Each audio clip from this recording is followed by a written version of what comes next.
ইতিমধ্যে একটা বিষয় লক্ষ্য করলাম, বৈষম্য বিরোধী ছাত্র আন্দোলনে যারা সক্রিয় আর সমন্বয়ক ছিলেন তারা নাকি দল গঠন করতেছে, রাজনৈতিক দল।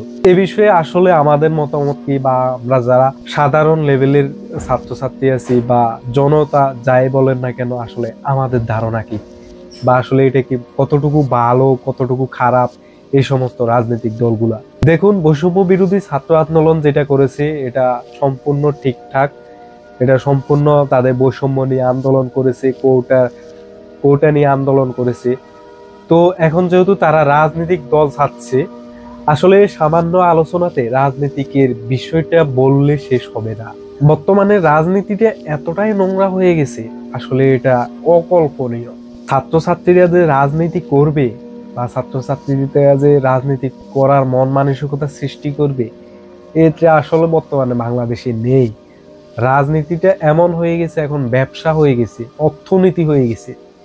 মানুষের সেবা করবে যারা যারা মানুষের সেবা করবে খুব বিনা পয়সায় নিঃস্বার্থে, এখন কিন্তু সেটা না। এখন রাজনীতিটা হচ্ছে একটা পেশা। রাজনীতি যে করবে তার অহরহ টাকা হয়ে যাবে। রাজনীতি থেকে প্রচুর ইনকাম বর্তমানে। এখন যে মানুষের সেবা করবে ওটাই রাজনীতিতে নেই। তাহলে ছাত্ররা কেন রাজনৈতিক দল গঠন করবে? রাজনৈতিক দল মানে রাজনৈতিক দল থেকে ইনকাম পেতে হবে, এই কারণেও তো আমরা দেখতেছি রাজনীতি করে। অন্যান্য দলগুলো রাজনীতির জন্য, পদের জন্য এত হাহুতুস, কিন্তু রাজনীতি করে যে মানুষের সেবা করবে বা নিজে রাজনীতি থেকে কোনো অর্থ নেবে না, মানুষকে বিলিয়ে দিবে, বা সে পুরো সমাজের সবার সংসারের দায়িত্ব নিবে, নিজের কাঁধে বহন করবে, ওরকম ব্যক্তি তো রাজনীতি করবে, তাই না? কিন্তু বর্তমানে সেটা নাই। বর্তমানে ডিফারেন্ট কিছু আমরা ওই দেখতে পাচ্ছি। রাজনীতিতে আসলে লোভ ঢুকে গেছে সবার। রাজনীতি করতে পারলো, অহরহ টাকা ইনকাম ভালো, অন্যান্য পেশার তুলনায় রাজনীতিতে ক্ষমতা ভালো, ইনকাম ভালো, সবকিছু পাওয়া যায়, সুযোগ সুবিধা বেশি। এজন্য তো পদের জন্য এত হাহুতুস।